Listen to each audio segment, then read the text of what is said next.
नमक की तरह कड़वा ज्ञान देने वाला ही सच्चा मित्र होता है, क्योंकि वही मित्र हमें सुधारता है। इतिहास गवाह है, आज तक नमक में कभी कीड़े नहीं पड़े।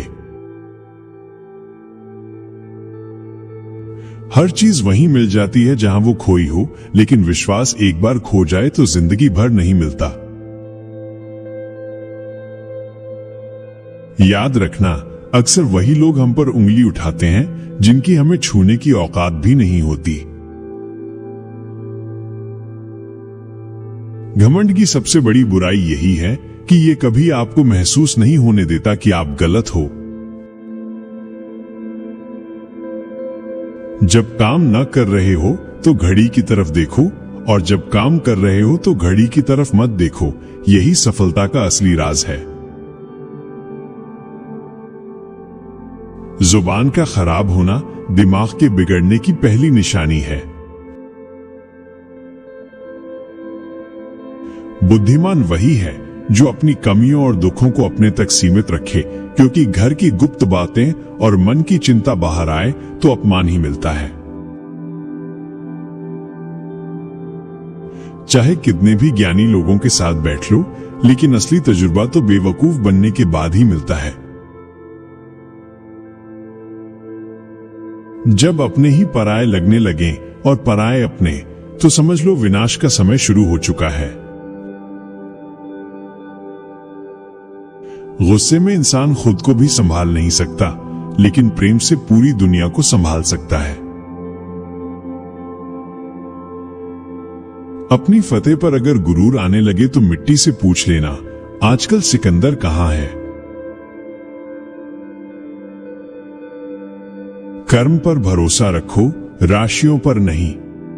राशि तो राम और रावण की भी एक ही थी, लेकिन फल उन्हें उनके कर्मों ने दिया।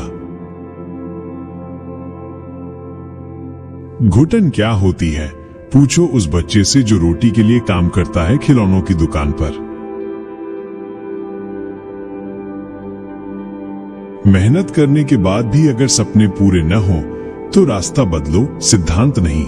पेड़ पत्ते बदलता है, जड़ें नहीं। गीता कहती है, हार मत मानो, कमजोर वक्त है, तुम नहीं। कहीं न कहीं कर्मों का डर ही है, वरना गंगा पर इतनी भीड़ क्यों होती। शरीर को नहीं, विचारों को धोना जरूरी है।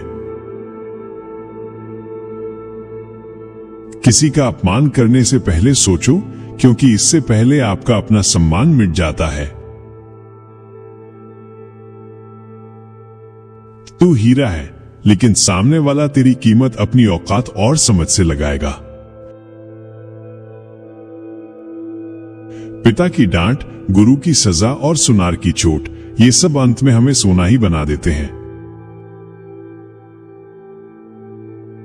गुलामी ऐसी आदत है जो ताकत छीन लेती है। जिसे इसकी लत लग जाए वो अपनी असली पहचान भूल जाता है। सपना टूट जाने के बाद दूसरा सपना देखने का हौसला ही जिंदगी कहलाता है। जब भी तुम्हारा हौसला आसमान छूने लगे तो याद रखना, कोई ना कोई तुम्हारे पंख काटने जरूर आएगा। बुद्धिमान चुप रहते हैं, समझदार बोलते हैं और मूर्ख हमेशा बहस करते हैं। बड़प्पन पद से नहीं, संस्कारों से मिलता है। बुद्धिमान वही है जो हर परिस्थिति को शिक्षक मानकर सीख लेता है। सच्ची समझदारी ये है कि ज्ञान का उपयोग कब, कहां और कैसे करना है। धैर्य कठिन समय को काट देता है और मौन अनावश्यक विवादों को मिटा देता है। किताबें रास्ता दिखा सकती हैं, लेकिन असली बुद्धि अनुभव से ही आती है। छल बेशक बल है, लेकिन माफी आज भी सबसे बड़ा हल है। यकीन करना सीखो, क्योंकि शक तो पूरी दुनिया करती है।